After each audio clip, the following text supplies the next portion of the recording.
Have you noticed that whenever things start to improve in your life, something strange happens? Projects that were flowing smoothly suddenly stall, relationships that seemed solid begin to crack, opportunities that were certain slip through your fingers without explanation. You might think it's bad luck, that it's fate, that it simply wasn't meant to be. But the truth that no one tells you is much more disturbing. Someone close to you is blocking your energy without you realizing it, and worse, without that person even knowing what they're doing. Envy doesn't work the way you learned. It's not just a bad feeling that some people have. Envy is a real energetic force, dense, capable of creating interference in your vibrational field and sabotaging everything you're building. And the most frightening part is that it rarely comes from strangers or declared enemies. It comes from within your own circle, from people who dine at your table, who know your dreams, who closely follow each step of your growth. These people, precisely those who should be rooting for you, often carry the most destructive energy, disguised as concern, as realism, as protection. But before you go around accusing half the world of envy, you need to understand something fundamental. You only attract external envy because you still carry unresolved internal envy. That's right. The envy that comes from outside can only affect you because it finds resonance with the envy you've hidden in the shadow of your own psyche. And as long as you don't do the work of integrating that shadow, of healing the wounded child inside who learned they couldn't have things, you'll continue attracting and being affected by this energy, no matter how many spells you cast or how many amulets you wear. What you're about to discover will completely change the way you see your relationships, your blocks, and your ability to prosper. You'll learn to identify with surgical precision who is emanating envy in your direction. You'll understand the subtle signs that your body already picks up but your rational mind insists on ignoring, and most importantly, you'll discover how to become immune to this energy through an internal transformation that goes far beyond any external protection. Prepare yourself, because this journey will show you truths about yourself that will be uncomfortable, but are absolutely necessary for your liberation. The universe operates through frequencies, vibrations, and energy fields invisible to our common eyes, but deeply perceptible to those who have developed internal sensitivity. Among all the emotional frequencies that a human being can emit, envy is perhaps the densest, the heaviest, the one that literally pulls everything down like an emotional black hole. It's not just a passing emotion or a superficial feeling that comes and goes with external circumstances.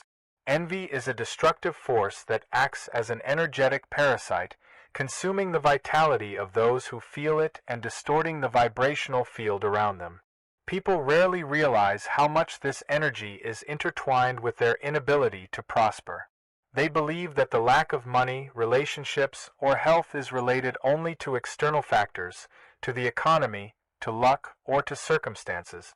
But the deep truth is that envy functions as an absolute vibrational block. It interrupts the natural flow of abundance the same way a dam blocks a river. Prosperity needs to flow, its constant movement, circulation of energy. Envy, on the other hand, is pure stagnation. It freezes, paralyzes, turns everything into dead weight. What makes this energy so dangerous is its ability to camouflage itself. Many people don't recognize envy within themselves because it appears disguised as other things. It appears as constructive criticism, as genuine concern, as intellectual skepticism, or even as protection. Someone says they're just being realistic when criticizing someone else's success, but behind that rational mask pulses a dense vibration of deep dissatisfaction. This camouflage is not conscious most of the time. People truly believe they're being logical, sensible, measured. But the energetic body doesn't lie. The frequency emitted by someone who feels envy is unmistakable to those who know how to read these subtle signs. Envy drains because it establishes a negative energetic connection between two people. Those who envy are constantly directing their mental and emotional attention to what the other has achieved, and this attention functions as an invisible thread that sucks energy. Attention directs energy. It's always been this way. Where we place our attention, that's where our vital force flows.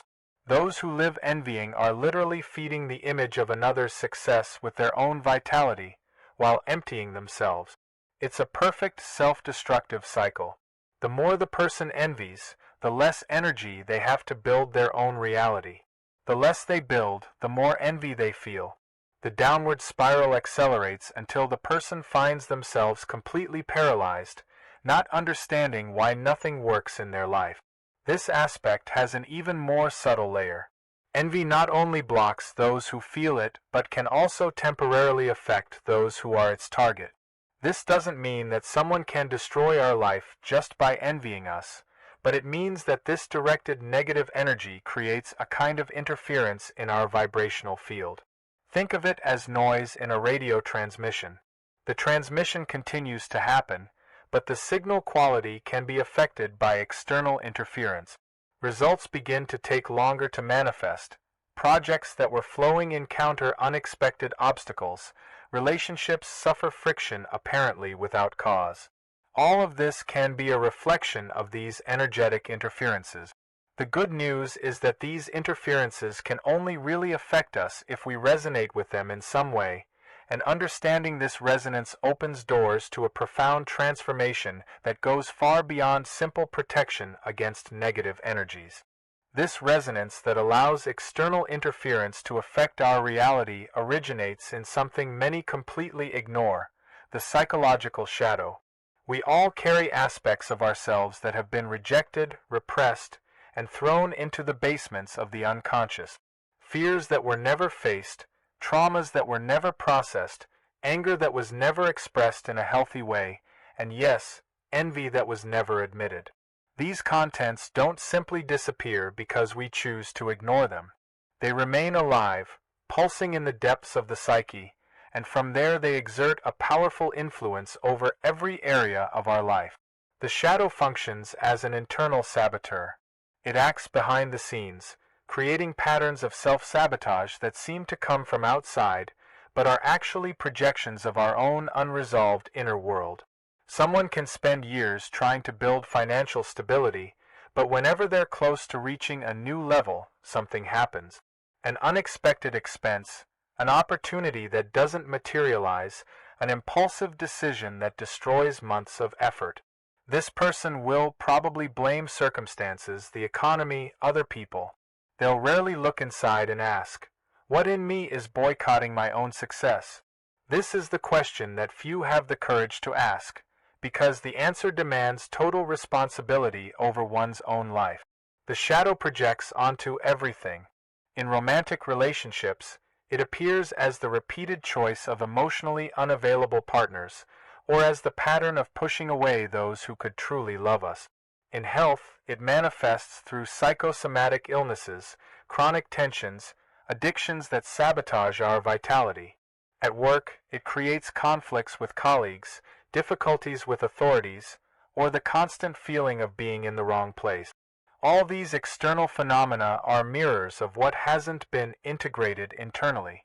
External life is always a precise reflection of the state of internal consciousness. It's not punishment, it's not bad luck, it's not a conspiracy of the universe against you. It's simply the law of projection in action. Working with the shadow requires brutal honesty with oneself. It requires that the person be willing to look at the ugliest, most shameful, most unacceptable aspects of themselves and recognize them without judgment. This is extremely difficult because we were conditioned from childhood to believe that we are only our positive qualities, our light, our goodness. Admitting that envy, jealousy, pettiness, cruelty also live within us seems like a betrayal of our own identity. But this admission is precisely the portal to freedom. While we deny these aspects, they control us. We can only transform what we first recognize and accept as part of us. Integrating the shadow doesn't mean acting according to these destructive impulses. It means recognizing that they exist, understanding where they come from, and then consciously choosing how to deal with them. A person who has integrated their envious shadow won't stop feeling pangs of envy occasionally, but will recognize this feeling immediately, will understand that it's signaling an internal wound that needs attention and will transmute this energy into something constructive. Envy can become inspiration, motivation, fuel for one's own growth. But this only happens after it's seen, accepted, and understood. The shadow that remains in the dark commands our life.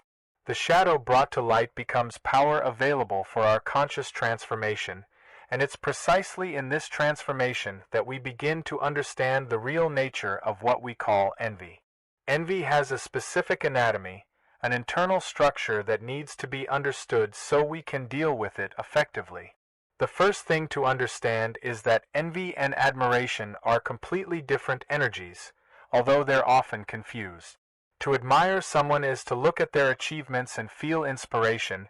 It's to recognize the value of what the person has achieved and to also desire to achieve great things. Admiration expands, it opens possibilities in our mind. Envy, on the other hand, contracts. It closes the chest, tightens the stomach, creates a physical sense of unease when we witness someone else's success. The word envy comes from the Latin invidia, which literally means evil eye. Our ancestors already knew that this energy carries a destructive quality in the very act of looking. It's not a neutral look. It's not a curious or appreciative look. It's a look loaded with emotional poison, a look that wishes to diminish, stain, destroy what it sees. This evil eye is born from a deep internal pain, from a wound that never healed. The person who envies isn't really reacting to another's achievement, they're reacting to their own sense of inadequacy, to their own belief that they don't deserve to have good things, to their own pain of feeling inferior. Comparison is the fuel of envy. While each person lives their own path, with their own challenges and their own victories, envy arises from this sick act of measuring one's own life using another's life as a ruler. This never makes sense because each trajectory is unique. Each person carries different baggage, different talents, different opportunities. But the envious mind can't see this. It can only see that the other has something they don't have, and this becomes unbearable. The pain of this comparison is so acute that the person needs to diminish the other to feel better.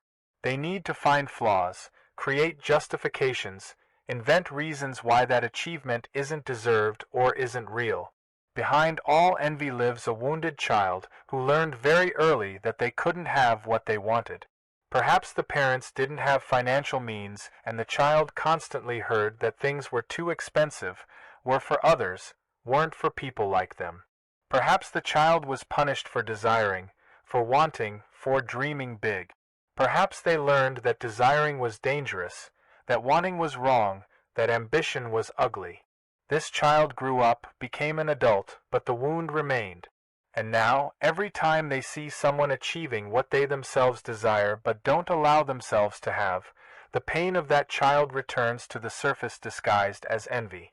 The adult who hasn't healed their wounded inner child continues projecting onto the external world the emotional patterns of that child, continues believing they can't have, that they don't deserve, that the world is unfair, that others are lucky and they're not, continues competing in a sick way, feeling excessive jealousy, unconsciously boycotting their own chances of success.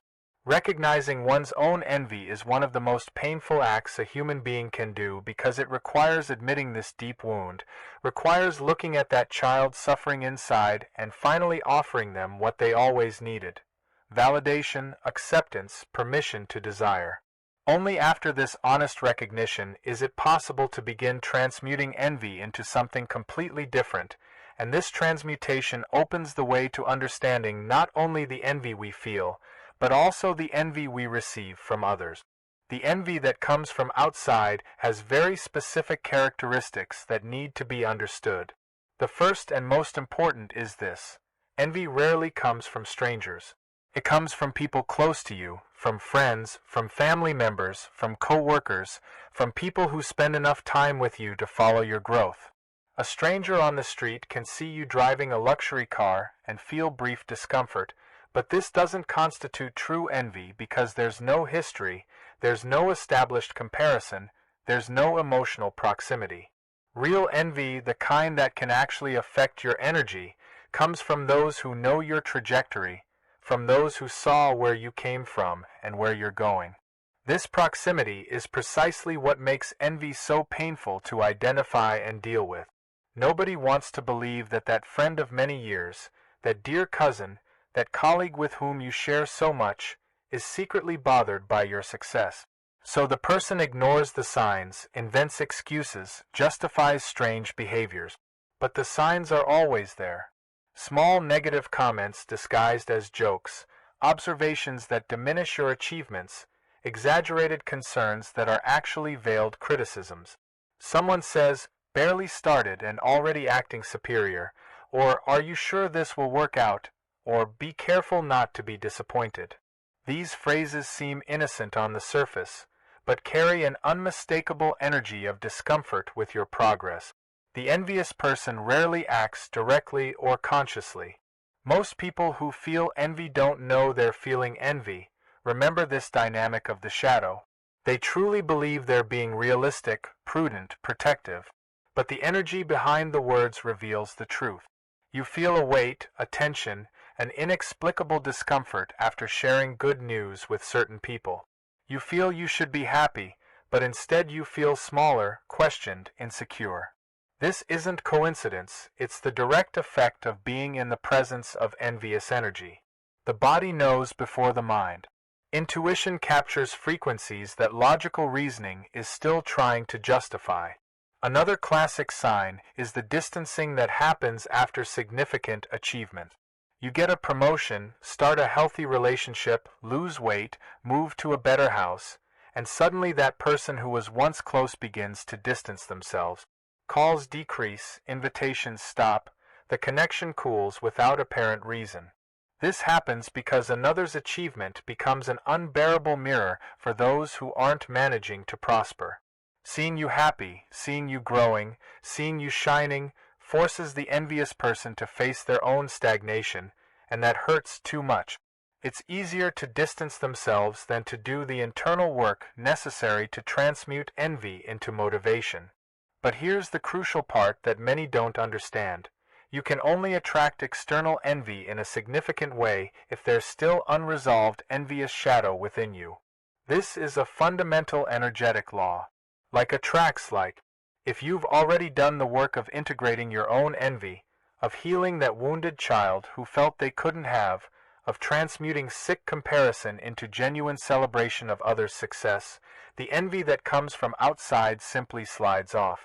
It finds no resonance, finds nowhere to grab onto in your energetic field. But if you still carry repressed envy, if you still secretly compare yourself to others, if you still feel pangs of discomfort with others' achievements, you're sending a signal to the universe that says, "I'm on the frequency of envy," and this signal attracts more of the same energy.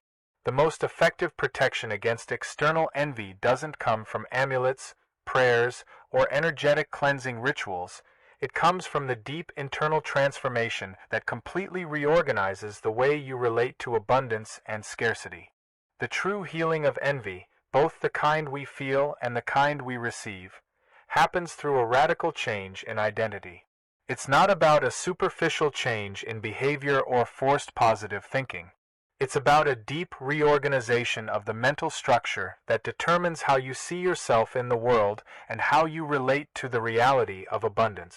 Most people live in an identity of scarcity without realizing it. This identity was built over years, through experiences, family messages, cultural conditioning, and it operates as an invisible operating system running in the background, influencing every decision, every emotion, every reaction. The identity of scarcity is based on a fundamental belief. The universe is limited, resources are finite, and therefore, if someone wins, another person must lose. This belief creates a mentality of constant competition, permanent vigilance, fear that others will take what's yours or achieve what you'd like to have. In this mentality, another's success is automatically a threat. If your colleague gets the promotion, it means you won't get it. If your friend finds a happy relationship, it means all the good people are already taken. If someone in your family prospers financially, it means there's less left for you. This mathematics of scarcity seems logical to those living within it, but it's completely false. The identity of abundance operates under a completely different law. It recognizes that the universe is expansive, creative, infinitely generous. It recognizes that one person's prosperity doesn't diminish another's possibilities. On the contrary, it increases the energy of abundance in the collective field. In this mentality, another's success is proof that success is possible. It's inspiration, it's evidence, it's path opening. If someone close to you managed to get out of financial difficulty, this means it's possible, that real people can do it, that you can too. If someone healed an illness, found love, realized a dream, this expands the field of possibilities for everyone around. The transition from scarcity to abundance doesn't happen overnight. It requires constant vigilance over one's own thoughts, words, and reactions. It requires catching yourself in the act of feeling envy and, instead of repressing or denying, investigating with honesty. What is this showing me about myself? What do I really desire? What prevents me from pursuing this for myself? Envy, when seen this way, becomes a valuable teacher. It points exactly to where we need to direct our creative energy. If you feel envy of someone's financial freedom, this shows that financial freedom is important to you and you need to start building this in your life. If you feel envy of someone's relationship, this shows that relationship is a priority and you need to invest energy in this area. Genuinely celebrating others' success is one of the most powerful exercises in energetic transmutation that exists. In the beginning, it may seem false, it may seem like you're lying to yourself. But if you persist, something begins to change internally. Every time you congratulate someone from your heart, every time you genuinely rejoice in another person's victory, you're reprogramming your identity from scarcity to abundance. You're telling the universe, I trust that I'll also receive mine. I know that their success doesn't diminish my chances. I'm on the frequency of prosperity. And the universe responds to this frequency. Changing vocabulary is also essential. Stop complaining, stop victimizing yourself, stop using expressions that reinforce limitation, and start using words that expand possibilities. This isn't superficial positive thinking, it's conscious reprogramming of your own mental reality, and this reprogramming is the true foundation for a life free from the prison of envy, both the kind that corrodes from within and the kind that tries to affect us from outside.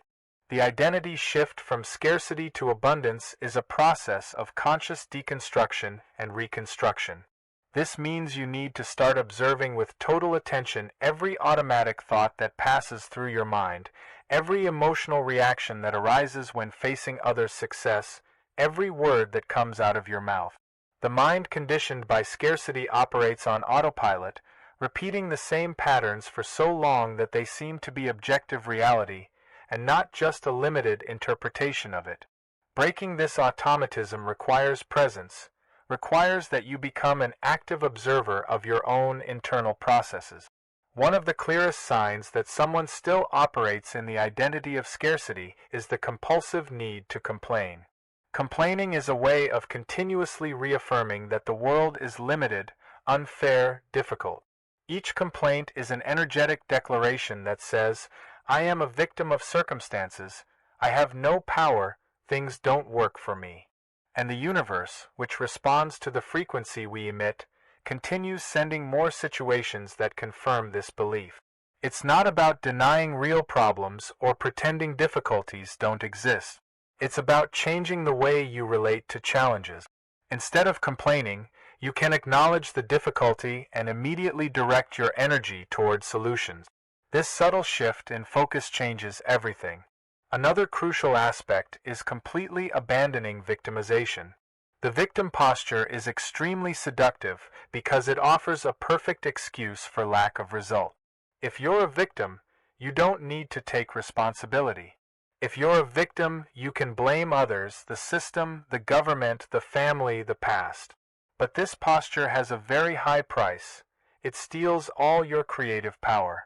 You can only change what you take total responsibility for. While you're blaming external factors, you're handing your power over to those external factors. True abundance begins the moment you recognize that you are the creator of your reality, that your choices, your beliefs, your actions determine your results. This doesn't mean that everything that happens to you is your fault. It means that your response to what happens determines your future. The genuine celebration of others' success is perhaps the most transformative exercise of all. In the beginning, as already mentioned, it may seem mechanical, it may seem like you're just pretending. But the conscious repetition of this behavior begins to create new neural circuits, new emotional associations. Your brain begins to understand that success is not a threat, it's a possibility. Your heart begins to open instead of contracting when faced with others' good news. Over time, the celebration becomes genuine, and at that point you know the transformation has happened. You've changed frequency. You're no longer in the vibration of envy and competition, you're in the vibration of collaboration and collective abundance. This identity change is not just psychological, it's energetic. You literally begin to emit a different frequency, and this new frequency attracts completely different experiences. Envious people begin to naturally distance themselves from your life because they no longer resonate with you. Opportunities begin to appear more easily because you're no longer blocking the flow with limiting belief. Relationships become lighter because you're no longer competing, you're celebrating. Money flows more naturally because you're no longer operating in the belief that resources are limited. Everything changes because you changed at the root in identity, in the fundamental way you see yourself and how you see the world. And from this new identity of abundance, envy simply can no longer exist, neither within you nor affecting you significantly from outside. You've become immune not through external protection, but through complete internal transformation. Now you understand that envy is not just an external problem, it's a mirror of your own unintegrated shadow. The real question is, what will you do with this knowledge? Will you continue blaming others for your stagnation, or will you have the courage to do the necessary internal work? Will you continue complaining and victimizing yourself, or will you take total responsibility for the frequency you emit? Look around you now. Who in your life carries this envious energy?